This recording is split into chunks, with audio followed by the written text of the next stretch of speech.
안녕하세요. 방송을 시청해주시는 전 세계 어, 애청자 여러분. 오늘은요,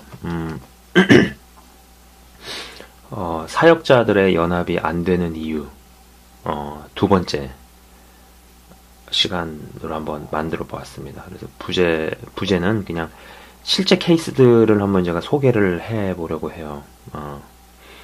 사역자들의 연합이 안 되는 이유 첫 번째 비디오에서 한 두 가지 정도를 그냥 대충 이야기를 했거든요. 두 가지를 슬쩍 언급해서 넘어간 적이 있는데, 이번에는 그 두 가지 케이스를 조금 더 자세히 얘기하고, 그리고 거기에 더해서 두 가지 케이스,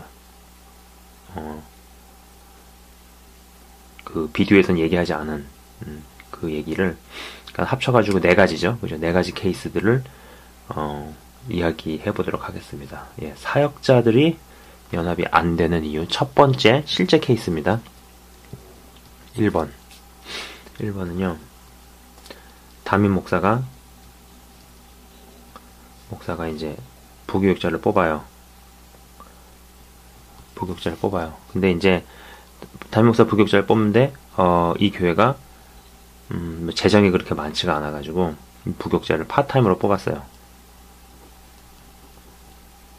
파타임으로 뽑았는데 일을 풀타임으로 시키는 거야. 일을 이제 풀타임으로 시키는 거예요. 그죠? 근데 부교육자도 이제 살아야 되잖아. 먹고 살아야 될 거 아니에요. 삶이 영위가 돼야 되잖아요. 그죠? 근데 아시겠지만은 부교육자, 전도사가 됐든, 부목사가 됐든, 부교육자를 뽑아가지고, 파트타임의 비용으로 지불을 해가지고, 1인 가정 기준에 4인 가정이다. 생활이 안 되죠. 그죠? 부인도 나가서 일을 해야 되든지, 아니면은 남편이 투잡을 뛰든지, 이런 식으로 갈 수밖에 없잖아요. 그죠? 근데, 부교육자를 뽑은 교회에서 담임 목사는 일을 풀타임으로 시키는 거야. 그래서 이 부교육자가 부당함에 대해서 이야기를 하면은 이제 보통 그런 식으로 이야기를 하는 거죠. 부교육자한테. 야, 내가 부교육자 시절에는 더 심했다. 이 정도면은 굉장히 관대해지고 좋아진 거다. 내가 너 상황일 때는 더 심했다. 라고 얘기하든지, 그거 자꾸 왜 하나님 일하고 하는데 왜 돈 얘기를 하냐. 사실 그런 식으로 응대를 하고 받아치면은 부교육자 입장에서는 할 말이 없죠. 그죠? 그러면서 자꾸 이제 열정으로 메꾸라고 이야기를 하죠. 근데 한번 생각을 우리가 해봅시다. 장작불도 화력을 지속하려면 주기적으로 땔감을 넣어주듯이 열정도 관리가 돼야 되거든요. 그죠? 열정은 관리가 되어야 된다. 이 열정이 관리되지 않으면은 식어지게 되어 있죠. 대부분의 경우 파트타임 사역비 가지고 생활이 안 되기 때문에, 그리고 이제 거기에다가 부인하고 애들까지 있으면은 남편이 투잡, 쓰리잡 뛰든지 아니면 부인도 맞벌이 하든지. 이런 과정 중에서 문제는 어떤 일들이 발생을 하냐면은 경제난 가중이 생겨가지고 경제난 가중되고 힘들어져가지고 사역자가 이혼하게 되는 경우도 있어요. 사역자가 이혼도 하게 된다라는 거죠.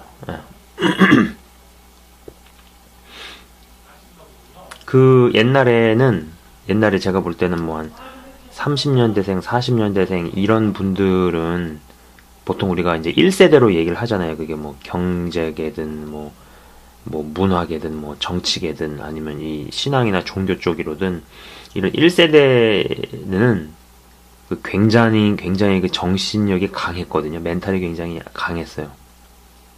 그래서 이런 분들 교회를 개척을 하고 어떤 사역했던 얘기들을 들어보면은 진짜 무시무시하죠. 예. 정말로 맨 땅에 헤딩을 해서 일으켰던 분들이니까. 예. 그죠? 거적대기 하나 깔고 가마니 하나 깔고 기도하면서 시작해가지고 우리가 아는 그런 큰 교회들을 세우고 이랬기 때문에 그런 부분들은 굉장히 대단한 부분들이 있어요. 근데 문제는 뭐냐면은 시대가 40년대, 50년대, 60년대, 70년대 갈수록 삶의 질하고 이런 것들은 좋아지잖아요. 잘 먹게 되고 잘 살게 되고. 문제는 뭐냐면 이때 태어난 사람, 70년대 태어난 사람, 80년대 태어난 사람 점점점 갈수록 멘탈은 점점 떨어지는 거죠. 그죠? 뭘 잘 참지를 못하고 견디는 힘이 떨어지고 아무래도 그렇게 가죠. 그죠? 이건 사회학적으로도 그렇잖아요. 그죠? 근데 이런 게 마찬가지로 이 세계에서도 적용이 되는 거죠. 이런 교계, 목회자들 세계, 사역자들 세계에서도 적용이 되는 거죠. 그죠? 1세대들은 몇 개월 혹은 이제 몇 년을 잘 먹지도 못하고 굶어가면서도 견디고 이길지 몰라도 지금 세대에서 그렇게 한다. 그런 것을 요구받는다. 죄다 못 버티죠. 그죠? 예. 이런 상황에서 이제 부교역자는 계속 이제 담임 목사라는 분이 야, 나 때는 더 했어. 물론 맞는 말이죠. 자기 때는 더 힘들고 더 어려운 상황이었겠죠. 그죠? 나 때는 더 했어. 아니면은, 야, 자네는, 교회 사역을 돈으로 하려고 그러나? 왜 자꾸 돈 얘기를 하나? 버티게. 열정으로 거부하게. 이런 식으로 자꾸 나오게 되면은, 부교육자들이 먹는 그 심보가 뭐겠어요? 무언가 하는 듯 하면서도 다른 교회 교육자 모집 광고만 열심히 뒤적거린다든지 벌써 마음은 이제 딴 데 가 있는 거죠. 콩밭에 가 있는 거죠. 예. 무슨 일을 벌려놓고 엿먹으라는 심보로 자기 그냥 공부만 마치고 딱 돌아가 버리는 유학생 목사들도 많이 있어요. 제가 군대에 있었을 때 무슨 일이 있었냐면은 군대 이제 강원도에서 군 생활을 했었는데 이때 이제 군대 다녀오신 분들은 알겠지만 이제 간부들도 평가를 받잖아요. 간부들. 근데 제가 이제 대대급 부대에 있었거든요. 그러니까 물론 이제 대대장이 있었겠죠. 이 사람이 중령이었는데 이제 대대 훈련을 뛰었습니다. 근데 이제 그게 무슨 사단 평가가 들어가는 훈련이었나 봐요. 근데 저는 그때 이제 일병이라 모르잖아. 일병이니까 잘. 그래서 이제 대대 ATT 보시는 여성분은 이게 뭐냐 그러는데 그냥 훈련이라고 생각하시면 돼요. 훈련인데 간부가 평가를 받는 훈련이에요. 이제 이 중령이 대령으로 진급을 하느냐 못하느냐에 영향을 미칠 수 있는 어떤 그런 평가가 되겠죠. 근데 문제는 뭐냐면은 이거를 너무 진짜 FM을 넘어서 가지고 너무 힘들게 한 거예요. 그래서 이제 그때 이제 막 간부들도 그렇고 이제 고참들도 그렇고 야 이거 전쟁이 나도 이렇게 움직이지 않겠다 그럴 정도였거든요. 새벽 4시에 일어나가지고 말도 안 되게 막 걷고 막 이렇게 기억이 좀 나요.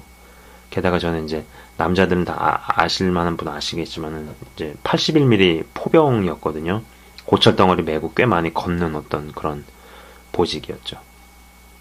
근데 이제 문제는 뭐냐면 훈련을 그렇게 FM대로 정석을 뛰어넘어서서 막 전쟁이 나도 이렇게는 움직이지 않겠다라는 말이 나올 정도로 FM대로 뛰고 잘 뛴 건 좋았는데 문제는 뭐였냐면은 이제 전역을 이제 제대를 앞두고 있는 말년 소대장들이 있었어요. 이 사람들은 이제 군대 말 박을 사람들이 아니죠. 그러나 이 중령은 육사를 나와가지고 이제 군대에서 자기의 어떤 커리어를 쭉 가는 사람이잖아요. 근데 이 사람들은 ROTC라든지 아니면은 그런 거 말 그대로 군대를 간부로 지원을 해가지고 그것만 마치고 사회로 나갈 사람들이었기 때문에 있거든요. 이 사람들이 뿔이 난 거야. 열을 받은 거죠. 속된 말로. 야, 말년에 내가 무슨 이렇게 생고생이냐 개고생이냐 이런 심리가 있었던 거야. 그래서 이 사람들이 평가를 하고 그럴 때 이 중령에 대해서 안 좋은 평가를 그냥 쫙 해버리고 나가버린 거죠. 어차피 나는 군대에서 승부 볼 사람도 아니고 난 제대할 사람 제대 앞두고 있으니까 이번에 제대하니까. 그래서 말년 소대장 몇 명이 평가를 아주 나쁘게 써버리고 제대를 해버렸죠. 그러니까 이 중령이 막 이를 가른 거예요.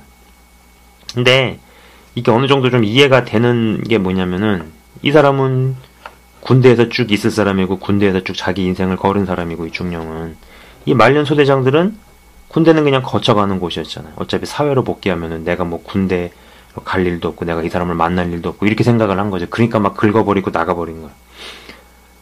이런 비슷한 일들이 이제 교회에서도 일어나는 거죠. 근데 문제는 뭐냐면은 이렇게 리더십이 이렇게 돼버리면은 그 밑에 있는 병사들이 고생을 하겠죠. 마찬가지로 담임 목사는 이런 마인드고 부교육자가 이렇게 돼버리면 중간에서 고생을 하는 사람이 누가 되겠어요? 교인들이 피해를 보겠죠. 그죠? 이런 갈등 구조 속에서 굉장히 피해를 보고 피를 보는 사람들은 교인들이 되는 거예요. 예.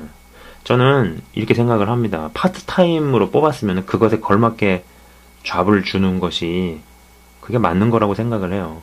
예. 예. 그래서 오래된 교회가 하나 있어요. 제가 있는 곳에도 꽤 역사가 있는 교회고 뭐 한 오래된 교회예요. 담임 목사님은 교인들한테 평이 정말 좋아요. 야, 우리 목사님 뭐 최고다. 막 약간 그래요. 뭐 그런데 이제 문제는 뭐냐면은 한데 사역자들의 무덤이라는 별명이 있어요. 그곳이. 예. 그 교회를 거쳐간 부교역자는 다 이제 둘 중에 하나인 거예요. 나중엔 사역을 관두든지 1번, 2번은 뭐냐면은 그냥 제가 개척을 하는 거죠. 근데 거기를 거쳐 나온 다음에 개척을 해본들 뭐 그냥 흐지부지 하다가 그냥 이렇게 뭐 하향세를 가는 둘 중에 하나가 되는 거예요. 그러니까 계속 이런 구조로 가다 보니까는 결국은 그 교회가 사역자들의 무덤이라는 별명을 얻게 된 거예요. 그런데 그 담임 목사님은 굉장히 교인들한테 평이 좋거든요. 제가 그걸 보면서 저 교회가 저래서 못 크는구나, 안 되는구나 라는 생각을 해봤어요. 그러니까 그 교회 한 150명에서 200명 정도가 출석을 하는데 오래전부터 계속 이 수준에서 그냥 뭐 조금 늘었다가 또 줄었다가 여기서 그냥 정체된 상태로 쭉 가는 거예요. 그래서 저게 저 이유 때문에 그렇구나. 저 교회는 일을 많이 하려고 하는 게 아니라 자기들끼리 사이좋게 지내는 게 먼저겠다. 뭐 이런 생각도 한번 해봤고, 만약에 어떤 그런 담임 목사님의 이러한 뱃속에 깔린 이런 기저근원이 바뀌는 게 사역을 더 일으키려고 하는 것보다 더 먼저 돼야 되지 않나, 뭐 이런 생각을 하는 거죠. 그릇이 준비가 돼야지 뭘 부어주시든지 뭘 하실 거 아니겠어요, 하나님 입장에서. 사도행전 2장 43절에서 47절을 한번 여러분 읽어보셨으면 좋겠어요. 사도행전 2장 43절에서 47절 보면은 어떤 인사이트를 얻을 수 있냐면은 펠로우십만 잘해도 부흥이 오는구나. 예, 이걸 느낄 수 있어요. 이미 있는 사람들하고 정말 마음과 마음이 하나가 되고 서로가 화평하고 싸우지 않고 지내면은, 이런 걸 이뤄내면은 하나님께서 구원받을 사람의 숫자를 증가시키시는구나. 사람을 하나님께서 보내시는 거죠. 그러니까 하나님 입장에서 이럴 수도 있어요. 야, 너네 일 많이 하려다가 막 니들끼리 싸우고 막 의견 다툼 나고 싸움박질 할 거면은 일 좀 줄여도 좋고 심하게 얘기해가지고 일 안 해도 좋으니까 니들끼리 싸우지 말고 잘 지내. 뭐 이런 거죠. 예. 일을 줄이더라도 싸우지 말고 좀 잘 지내라. 그런 거죠. 그러니까는 이게 어떤 큰 리더십으로 가면 갈수록 느끼는 게 그거, 일을 100가지 벌리는 것보다 어찌 보면 내 안에 어떤 진짜 그 뱃속 깊은 곳에 들어박혀 있는 그 한 가지를 바꾸고 고치는 게 훨씬 더 어렵다라는 거죠. 훨씬 더 어렵다. 이 말씀에 더해서 참고로 이 부분도 한번 보시면 될 것 같아요. 마태복음 5장 23에서 24절 말씀도 참고로 한번 읽어보시기 바랍니다. 자, 이게 첫 번째 케이스예요. 자, 그 다음에 이제 두 번째 케이스로는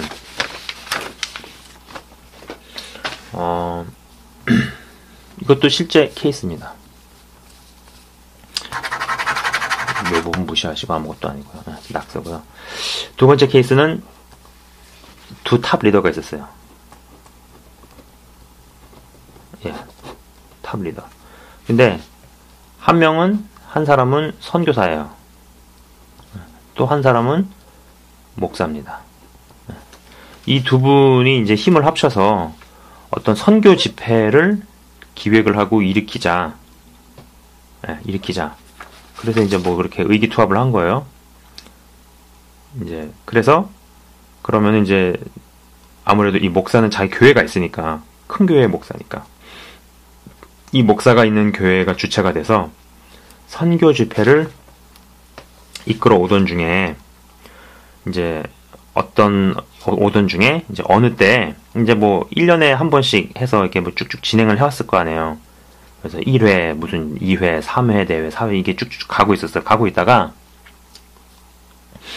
이렇게 가고 있다가 어느 시점에 갔을 때 어떤 상황에 이제 이 선교사가 더 많은 교회를 끌어오면서 어떤 리더십의 분산에 대해서 얘기를 한 거예요. 야, 이 당신 속한 교회에서 뭐 이것도 맡고 이것도 맡고 있는데 이런 것보다도 내가 뭐 A 교회도 끌어오고 B 교회도 끌고 C, D, E, F, G 뭐 교회를 끌어오면서 B의 리더십도 여기다가 좀 넣고 C의 리더십도 여기다 좀 넣으면서 우리가 이렇게 공동 대회 뭐 이래서 이런 사람 공동 대회장 무슨 장 뭐 해가지고 이렇게 하자 이런 식으로 얘기를 한 거죠 선교사는. 예.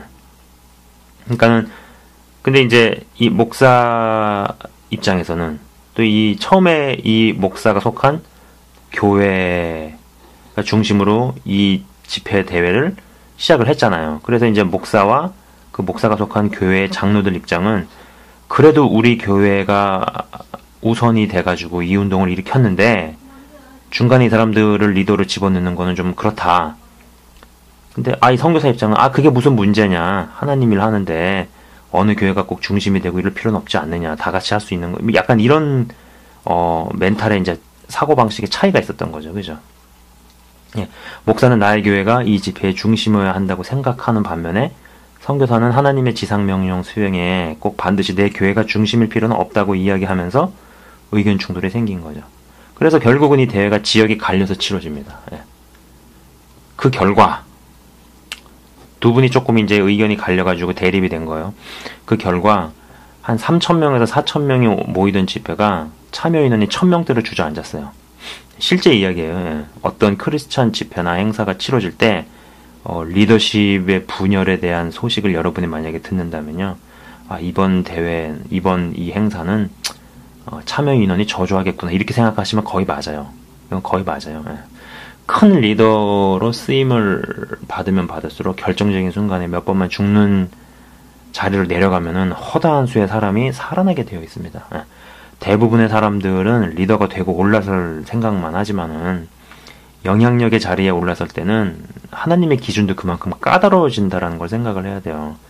한번 생각을 해보세요. 어떤 사람이 떨어졌어요. 근데 이 높이가 30cm 밖에 안 돼. 네. 무릎이나 까지고 마는 거죠. 그죠? 어떤 사람이 떨어졌어요. 이게 높이가 30m야. 뼈가 다 으스러져 죽는 거죠. 네. 뼈가 다 부러져 죽는 거죠. 그죠? 생각을 해보세요. 그 대목 있잖아요. 모세가 지팡이로 바위를 내려쳤잖아요. 그죠? 그 일 때문에 근데 사실 가나안 입성을 못했다라는 건 말도 안 된다는 생각을 많이 했었거든요. 근데 저는 그렇게 생각을 해요. 만약에 지팡이로 반석을 내리친 사람이 그냥 시정잡배나 일반인이었으면은 전 그 사람 가나안 입성했다라고 봅니다. 근데 문제는 뭐냐면 그게 모세였다는 얘기죠. 그죠? 하나님께서 차별은 안 하시지만 분명히 사람을 구별해서 쓰시고 그리고 모세는 더 까다로운 어떤 리더의 규율 같은 것이 적용이 되는 사람이었기 때문에 하나님께서 허락을 하실 수가 없었다라는 생각을 하는 거죠. 그죠? 그래서 많은 사람들이 이제 머리가 되고 싶어 하고 꼬리가 되기 싫어하고 리더가 되고 싶어 하고 팔로워만 되고 싶어 하지만은 그거 이전에 먼저 고민을 해야 될 건 뭐냐면은 리더가 될 생각만 하지 말고 리더의 무게가 얼마나 무거운지 또 그 무거운 그 무게를 어떻게 잘 견뎌내고 잘 이거를 다스려 나갈지를 먼저 생각하는 게 중요한 거죠. 마치 칼을 갈기 전에 칼집을 먼저 준비해야 되는 것처럼요. 그죠? 그래서 그런 것 때문에 이게 이제 의견의 분열이 생겨가지고 3,000명, 4,000명 모이는 데가 1,000명 정도 안팎으로 한 1,200 안팎으로 주저앉아 버렸단 말이에요. 그죠? 이런 부분도 참 이게 힘든 부분이죠. 그죠? 아까 1번의 케이스처럼 높은 위치로 가면 갈수록요, 어떤 일을 많이 벌리는 것보다도 내 안에서 어떤 그런 고착화돼 버리고 고정돼 버린 어떤 마음의 마음의 부분, 생각의 부분을 바꿔내고 고쳐내는 거. 예. 결정적인 순간에 몇 번만 죽을 수 있는 거. 이게 더 요구가 된다라는 겁니다. 예. 그래서 부디 리더가 되려고 하는 그런 분들은, 생각하시는 분들은 이런 부분들을 잘 생각을 하셔서 연합을 이뤄내야겠죠. 그죠? 자, 그 다음에 세 번째 실제 케이스입니다. 교회 5개가 있었어요. 5개의 교회가 연합으로 기도회를 진행을 하기로 했어요. 진행을 했어요. 근데 이제 모이는 장소가 문제는 뭐냐면 교회 5개입니다. A라는 교회가 있고요. B, C, D, E 이렇게 교회가 있어요. 근데 이제 교회 모이는 장소를 이 C 교회로만 정하게 된 거예요. 예. 근데 이제 이게 문제였던 거죠. C 교회에서만 모인 거예요. 이제 계속 C 교회에서만 모여가지고 연합 기도회를 하다 보니까 뭐 대놓고 말은 안 하겠지만 A하고 B하고 D, E는 무슨 생각을 하겠어요. 이거 뭐야? 주연은 C고 우리는 엑스트라인가? 우리는 들러리인가? 뭐 이런 생각을 할 수 있잖아요. 그리고 이런 생각이 충분히 드는 거죠. 그죠? 그러니까는 이런 경우도 뭐 누구도 다 이런 생각이나 말이 안 나오게끔 뭐 제6의 장소를 정해가지고 여기서만 모이든지, 예? 아니면 숫자를 이 순번을 공평하게 짜가지고 한 번씩 다 돌아갈 수 있게끔 어떤 그런 것을 하든지, 예. 그죠? 아쉬운 거죠. 왜냐면 이게 꽤 몇 개월 동안 진행이 됐던 걸로 알고 있는데 어느 순간에 흐지부지 날아가 버렸다는 얘기죠. 그죠?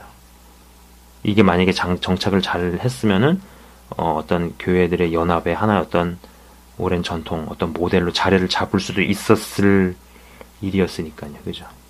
자, 이게 세 번째 케이스고, 또 이제 네 번째 케이스를 한번 보도록 하겠습니다. 네 번째 이제 마지막 케이스인데, 어떤 선교단체가 정기적으로 하는 어떤 선교 행사가 있었어요. 예. 선교 행사를 위해서 이제 교회를 컨택을 하는 거예요. 근데 이 정기적으로 한다. 거는 1년에 한 번이라기보다는 1년에 한 2번 정도를 합니다. 예. 어떤 선교에 대해서 뭐 행사를 하는 거예요. 그리고 이제 그거를 빌리면은 이제 주말에만 쓰는 거예요. 주말에만 한 몇 주 정도를 이렇게 쓰는 어떤 그런 행사예요. 그 선교 행사를 위해서 이제 교회를 컨택을 하면서 장소 섭외를 하는 거죠. 그죠? 근데 선교 행사만 끝나고 나면은 이제 뜸했었던 거예요. 이 선교 행사만 끝나고 나면은. 그 얘기는 뭐냐면은 다시 이제 그 행사 할 때 장소 컨택하고 다니고. 그러니까 이 뭐냐면 어떤 교회를 예를 들어가지고 어떤 교회 A라는 교회를 빌려가지고 이 선교 행사를 했어요. 주말마다 진행하는 걸 했어요. 그래서 이제 그게 뭐 몇 주 과정에서 딱 끝나고 나면은 그 다음에 이제 뭐 아무 일 없이 지나가. 그래도 이제 이때가 되면은 또 교회를 컨택하러 다니는 거예요. 그죠? 그리고 또 끝나고 나면은 뭐 B라는 교회를 컨택을 했어요. 그럼 끝나고 나면 또 끝나고 또 시간 지나고 나면은 또 교회를 찾아다니다가 또 C라는 교회를 컨택을 해가지고 어떻게 하고 이런 식으로 계속 시간이 지나왔던 거죠. 그러다가 어느 정도 시간이 꽤 지나다가 결국 이제 아무데도 장소를 제공을 하지 않게 된 거예요. 예. 그래가지고 그게 이제 이번에는 문화센터에서 개최를 하게 된 거죠. 문화센터. 왜냐면은 아무 교회도 장소를 제공하겠다고 얘기를 안 했기 때문에. 그렇다고 그래가지고 이제 외국교회, 제가 있는 곳은 북미니까 외국교회에 컨택을 하니까 외국교회는 그냥 이런 거는 딱 법대로 하잖아요. 그래? 우리 시간당 얼마야? 시간당 뭐 3만원, 4만원이야. 뭐 이런 식으로 되어 있잖아요. 뭐 예를 들면은 그래가지고 뭐 4시간, 5시간을 토요일 날에 그렇게 써야 된다. 그러면은 뭐 한 20만 원 정도를 내야 된다. 뭐 이런 식으로 다 이게 다 책정이 되어 있잖아요. 가격이. 근데 그런 돈을 낼 형편은 안 되고 한인교회를 쓰자니 계속 이래 왔다가 이번에는 그 어느 교회도 장소를 제공을 우리는 해줄 수가 없다. 이렇게 나온 거죠. 네. 그래서 결국 지금 문화센터에서 하게 생겼어요. 네. 실제로 문화센터에서 한 타임을 했고 계속 이제 문화센터에서 하게 생긴 거죠. 네. 그래도 이게 선교에 대한 일인데 하나님에 관련된 일인데 교회가 그래도 최적의 장소가 아닌가요? 네, 교회가 최적의 장소라고 저는 생각을 합니다. 근데 이런 부분에서 저는 이제 그런 얘기를 하고 싶은 거예요. 그 사람과 사람이 만나는 데에서는 give and take의 관계가 적용이 되잖아요. 이제 솔직히 뭐 give and take죠, 뭐. 예. 심지어 제 생각에는 제가 볼 때는 그래 하나님과의 관계도 마찬가지라고 생각을 합니다. 예수님께서 10명의 문둥병자를 고치시고 나서 한 명만 감사하다고 찾아왔을 때 됐던 보이진 반응이 나머지 9은 어디 있느냐 그 얘기를 하셨거든요. 그게 무슨 얘기겠어요? 야, 내가 기껏 병을 고쳐줬는데 걔네들은 감사 표시는 고사하고 인사도 안 하고 그냥 사라져? 아, 섭섭하네? 아, 섭섭하네. 그 얘기 아닌가요? 그잖아요. 이 선교단체에서 자신들 선교 행사가 끝났어도 아예 정기적 파트너십을 생각을 하고 예를 들어가지고 A 교회가 장소를 제공을 해줘가지고 했다고 칩시다. 그럼 자기네 그 프로그램이 끝나고 나서도 A 교회를 정기적인 파트너십으로 생각을 하고 이 교회가 무슨 행사를 한다, 뭐 집회를 한다든지 수련회를 한다든지 그러면은 참여를 해줘야죠. 그래서 사람도 보내고 그리고 뭐 기도도 해주고 그 다음에 어떤 경제적인 도움도 줄 수 있으면 주고 이 교회가 성장을 하고 부흥하는데 도움을 주고 이럴 생각을 해서 그게 좀 장기적으로 이루어졌으면은 지금같이 장소 물색하는 문제 때문에 어려움을 당했을 거라고 생각을 하지 않습니다. 무언가 도움을 계속 주고 또 그런 거를 이 교회 입장에서도 이 교회를 담당하고 있는 목회자 입장에서도 그런 거를 알게 되었다면은 지금처럼 장소 섭외한다고 뭐 돌아다니진 않겠죠. 그러니까 이 교회 입장에서는 이 단체가 그렇게 보이는 거예요. 자기들 도움 필요할 때는 아쉬운 소리하고 끝나고 나면 땡치고 뭐 빠이빠이 뭐 약간 뭐 그렇게 보이는 거 아니에요. 뭐 경제계에서 보는 뭐 말하는 먹튀 자본, 먹고 튀는 자본, 뭐 작전주라 그러죠. 왜 작전주? 예. 그런 식으로 이게 인식이 되면은 어느 누가 장소를 빌려주려고 하겠느냐 뭐 이런 거죠. 예. 자신들 필요할 때는 아쉬운 소리 하고 끝나고 나면은 팔로우업은 없고 그냥 쌩. 그러니까는 이게 이런 문제도 그런 것들이 깔려 있다라는 거죠. 예. 안타까운 일이에요. 예. 저는 지금까지 이제 뭐 4가지 케이스 정도를 얘기를 했는데 이런 거 말고도 얼마나 많이 있겠어요. 얼마나 많이. 그죠? 그 아군이 적군보다 무서운 케이스 혹은 무서워지는 이런 경우들이 얼마나 많겠느냐는 얘기죠. 사역자들의 연합이 안 되게 되는 그런 일들이 이거는 진짜 빙산의 일각에 불과한 제가 했던 그런 실제 4가지 케이스들 이야기를 한 겁니다. 예. 참 그런 것 같아요. 그러니까 처음에는 외부적으로 일을 하고 막 사역을 하고 하는 것 같아도 결국에는 깊은 뱃속에 꽈리를 틀고 자리 잡고 있는 어떤 이기심 아니면 내 중심적인 사고방식 등등의 어떤 그런 것들이 깨지지 않으면은 어느 수준에서는 정체가 되게 되어 있는 것 같습니다. 그리고 이제 마지막으로 어떤 아까도 처음에 좀 말씀드렸지만은 100가지의 일을 해내는 것보다도 내면의 정말 깊은 것 하나를 바꾸는 것이 훨씬 더 어렵다는 거죠. 훨씬 더 어려워요. 그리고 큰 리더일수록 바로 그런 부분이 요구된다라는 것을 우리는 알 필요가 있어요. 제가 이제 어떤 무술을 하는 사람한테 들은 얘기예요. 예. 근데 그분이 무슨 얘기를 하냐면은 무술이 낮은 단계에서는 낮은 수준일수록 근육을 단련하고 막 뭐 체력 단련하고 막 뭐 이런 거 한다는 거예요. 막 이제 나무에 대고 막 때리고 이런 거 막 한다 이거죠, 그죠? 예. 이게 이제 외공이라 그러더라고 외공. 근데 이게 점점 어느 순간에 이제 무술이 계속 높은 단계로 가면 갈수록 내공으로 간다 뭐 이런 얘기를 하더라고요. 근데 이제 이 내공으로 갈 때 중요한 게 호흡법이래요. 예. 호흡을 어떻게 하느냐가 뭐 되게 뭐 좀 그런 얘기들을 하더라고요. 뭐 저는 무술을 한 사람이 아니고 할 일도 없으니까. 근데 이제 그거는 조금 이해가 됐어요. 점점 수준이 높아질수록 보이지 않는 영역으로 점점 가는구나. 뭐 어떤 이런 생각들. 예. 처음에는 보이는 부분에서 막 뭐 하는 것 같아도 점점에는 어떤 높아질수록 보이지 않는 부분의 어떤 부분들이 변하고 커지고 바뀌고 이런 부분은 더 요구를 받는구나.